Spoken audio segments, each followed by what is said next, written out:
Hi, my name is Bethany Gull, and I'm delighted to introduce my new article, We Are the Women Our Parents Warned Us Against, Identity Reconstruction and the Reimagining of Gender After High-Cost Religious Disaffiliation.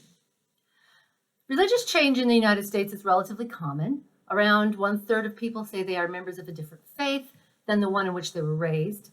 And we also see increasing numbers of Americans considering themselves to be religious nuns, meaning that they don't consider themselves part of any recognized faith. So we know that religious switching is not necessarily uncommon. We also know that religious exiting can be a much more involved and lengthy process, especially for those leaving certain religions rather than others. These religions are sometimes referred to as high-cost religions.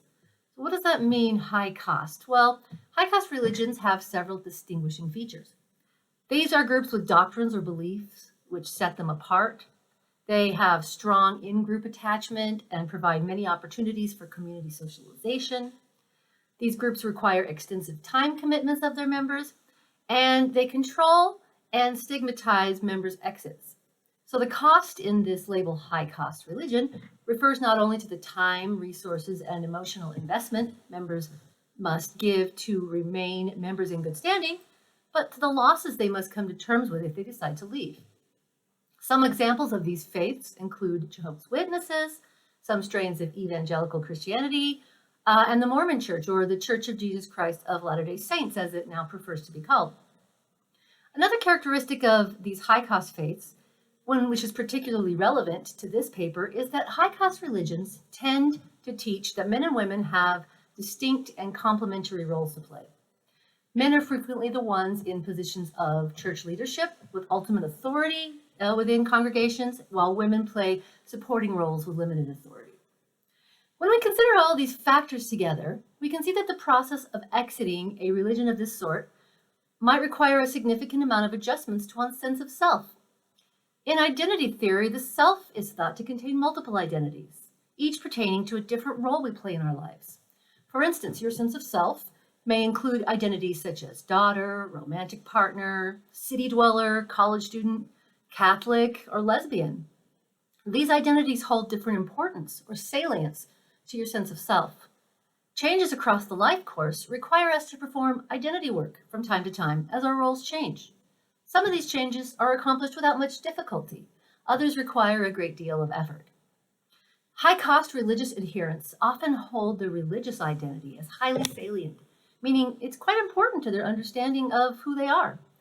When they experience a religious change, there's often a tremendous amount of identity work that needs to go into this change, and not just work related to their religious identity.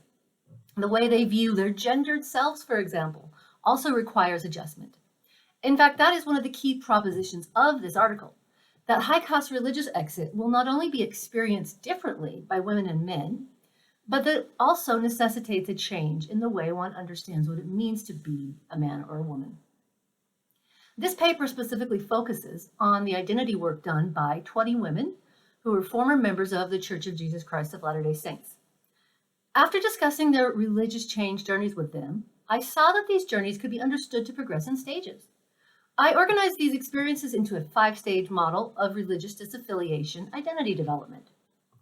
Movement back and forth between these stages is expected because identity work is not a one-way journey. And embedded within discussion of each of these stages in the article is the way that gender plays a role in that stage's tasks. In the first stage, exiters describe a sense of awakening to difference between themselves and their religious peers that related to the disruption of their sense of religious belief and belonging. They feared their doubts would be discovered and result in a loss of ties between themselves and members of the religious community. Nevertheless, they began to acknowledge these doubts and examine them more closely. Next, they began to cautiously share their doubts with people they felt to be safe and supportive of their faith journey. Their goal was to maximize positive interactions and minimize negative ones as they rebuilt their religious identity outside of their high-cost faith. Once they had begun to disclose their changing religious identity, they began to explore what their new post-LDS identity could contain. There was often a degree of experimentation and rebellion against their religious rules involving beliefs and behavior formerly seen as forbidden.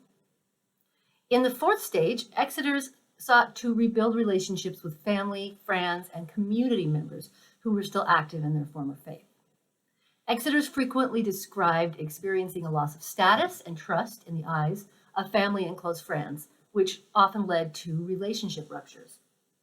Finding ways to rebuild those relationships, while not always possible, was important to many of the women I interviewed. And the final stage in this model is identity synthesis. This refers to the integration of a person's post-religious exit identity into their sense of self.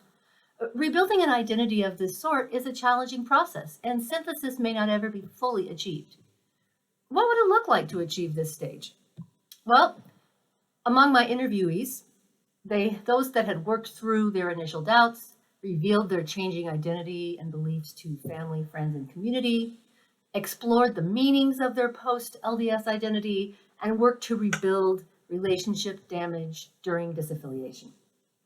For some women I spoke to, this synthesis was expressed as a sense of freedom, authenticity, and peace.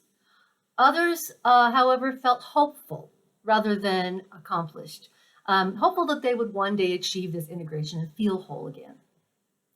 By examining the exit experiences of these LDS women, my hope is to contribute to two scholarly conversations. First, I highlight the identity work done when exiting a high-cost organization. While I focus here on religion, other high-cost organizational exits, such as those from certain self-help organizations, extremist groups, and even career-based ones such as law enforcement agencies, may require similar identity transformation because of their salience in a person's sense of self. Second, I focus on the role of gender in religious change journeys, a topic that has not received much scholarship up until this point. I hope that you enjoy reading this article in its entirety, and I thank you for your interest in my work.